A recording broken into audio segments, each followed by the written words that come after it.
Hey guys, MCU Collector here with a new video figure review, and next up in the Hasbro Marvel Legends series, Avengers Wave 5, Avengers Endgame Wave 3, the Bro Thor Build-A-Figure. Here we have Marvel's Valkyrie, or just Valkyrie, or we never actually really know her name. I guess it's Valkyrie because that's what Hulk calls her, so I guess that's just her name, which she's part of the Valkyrie. I always thought that was kind of weird.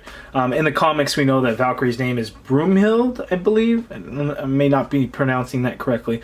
But anyway, we'll get right to it. The figure looks awesome. This is the figure that we wanted when Thor Ragnarok came out, and then we ended up getting this one, which, you know, isn't a terrible figure. It's just extremely oversized. So we'll see how the two of them compare with each other here in a moment, but pretty awesome looking. There's a couple of sketchy paint things going on with this figure, but of course I will be getting a second one because one will be for Thor Ragnarok and another will be for Avengers Endgame because I'm crazy like that. Avengers Endgame logo down there, a Bro Thor Build-A-Figure, side artwork of Tessa Thompson in her Valkyrie costume looking awesome. Here is a look at the back of the package. We have all the figures in the wave to build Thor. As you can see, we're here on Valkyrie. Up next will be Vision, and then on to the Build-A-Figure. Let's check out her bio. Marvel's Valkyrie, an honored warrior, Valkyrie uses her strength and skill to defend Asgard. Does she though? Because I mean, Asgard kind of went down, and she, you know, was lucky enough to escape from Thanos' attack in Infinity War. Anyway, that looks really good. Let's get her opened up. Wait. There's the UPC for all of you guys that want it. Boom. Now let's open it up. Alright, and here is the Valkyrie figure out of the package, and while I am very pleased with the figure because we now get this, the battle armor suit, or whatever you would call it, version of Valkyrie, there's a couple of things that I think are a little bit weird with the figure, and it just kind of makes things a little bit difficult. Overall, it is extremely aesthetically pleasing, so I am happy in that sense. But let's get up close and let's talk about some of the things on the figure, and then we'll take a look at the articulation and the few accessories that she does come with. Okay, so we're going to get the accessories out of the way. She comes with her sword. I don't know if there's a name for it. It's the same one that we got in the Thor Ragnarok 2-pack with Thor. It's extremely thin, so you can see that it's going to come, more than likely going to be warped out of the package, so you just have to heat it up so you can get that straight again. But again, it's very thin. We get this nice blue-green blade. Look to a little bit of marbleization in there, but I really like the color of the blade. It does look good. And then we get silver down here and white for the handle, and it looks like that's all just painted over this blue color because I could see some paint starting to chip there. But it's good, it's okay.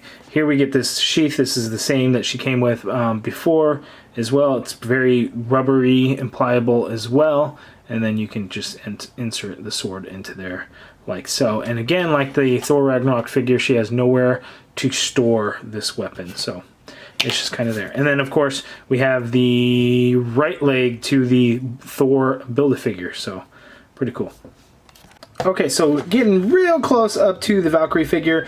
From far away and then promo pics and stuff, I'm like, oh, that looks great. That really looks like Tessa Thompson, but now that I have it in hand, I don't see it as much. Now, I see it in the eyes, but the overall, I just, it's not as good. Side profile seems to always work out best for me. That's where I really get to see it, but having it in hand, I'm just not impressed with the actress's likeness. Now, the head sculpt is still very good. It's just when you compare it to the actress, it's not as good. But then when you compare it to this one, you can see that this one's now garbage compared to this one.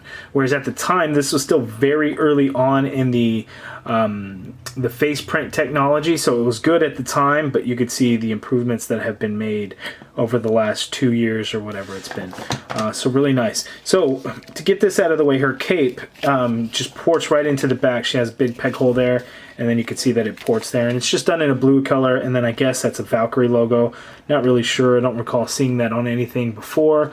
And then these shoulder pieces there that connect to her suit are just a painted gold color, and it's the same gold that we see throughout the figure. But looks pretty good. The sculpt of the hair is pretty awesome. You can see all the braids and everything that she has in her hair. So that came out really, really good looking, like the little loops and stuff in there. That all just came out really nice. The figure, now, if you have a chance, look at the ones that you're going to get, because you want to look at the paint apps. So like right here, this portion there should be gold. It looks like it flaked off because that is a rubber portion, so it's a little bit more difficult for paint to stay on those spots. So you want to kind of look out for that. And then for whatever reason, there's a little bit of purple paint rub. I have no idea what that came from because there's no purple on this figure or the accessories, so it's kind of a weird thing. Doesn't bother me all that much though, to be honest with you. And then for the most part, the rest of the figure is done in this very light gray, white-ish color. It's not really white, it's more of a very light gray. White would just get real dirty, you know. The gold that's applied is done very well throughout the figure, except in that one spot. But it came out really clean on all the other areas. We do get some of this turquoise, blue, green line, the same color as her sword, kind of throughout. And it's a little spotty, I guess. You know, it doesn't perfectly line up there. That's such a minor thing, no big deal. Yeah, that's really the only problem, and then you could just see that it's kind of throughout. But it all looks really good. One thing that's very weird to me is this midsection here is very, very small and narrow. And partly because this skirt piece that is on her, it's just a separate piece that's glued, that just kind of makes it look so much, I guess, bigger. Like she has bigger hips than she really does because of the way it's designed. You know, anytime you have these additional pieces, they have to make them so thick. So it just makes it look a lot larger than it really is. And then on the sculpted thing, so this part is also part of that skirt piece. That's actually part of the sculpted torso. Oh, actually, you know, it looks like it may be glued on in there too. It just looks kind of funky up close, but far away, you know, it looks very good. But when you look at it up close, it's just kind of weird. Now let's take a look at her articulation. Okay, so Valkyrie's articulation, she can look all the way down, probably a little too much. Then I actually see some paint scuffs coming through the skin tone. You can actually see the white base of the plastic. She can look up that high, so that is really good. And of course, you get a full swivel there. There is some pivot in there as well. Arms, the shoulders can go up. Ooh. So this is something that you're going to really want to be careful with. So you can see this portion of the armor in her shoulder. You want to be careful, and you want to make sure that that goes up underneath so you can get that shoulder to go up. Otherwise, it's going to scrape and cut into the plastic. So be very careful with that. You get a full rotation at the shoulder. It is a single jointed elbow, so you get a swivel at the elbow, and then you can actually see that you get one hell of a bend with that single elbow. So that is pretty nice. The wrists both swivel and they hinge. So here is a regular hinge. And then this side actually has a regular hinge too. I thought one of these had the roll of the dice motion, but they do not. She has a diaphragm joint, no ab crunch on a female figure, so she can pivot to the side that much, only a little. She could pivot to the side, that side much more. Oh, there we go. I just have to work it a little bit more. So forward, she's only going to go that much. That's not a lot at all. Back, she can go a little bit more. If you push it back too much, you can really see the gap right inside there. No waist swivel, because again, female figure. She can kick up that high. She can go back a little bit. There is an upper thigh cut there. This side was a little bit stiff. I had to kind of loosen that up a little bit. She has double jointed knees, because I know I always say elbow here. Double jointed knees, and they look kind of funky the way that they're cut in, and I guess it's just being real nitpicky on how it looks, but it's a solid bend there. No boot swivel or anything, but her foot hinges all the way down, all the way up, and then you get an ankle pivot, and these are some crazy big wedges there, and they're thin too, so it can be a little difficult getting her to stand. So you just kind of have to be patient and work around it the best that you can. Voila! Pretty cool. So now let's see some comparisons.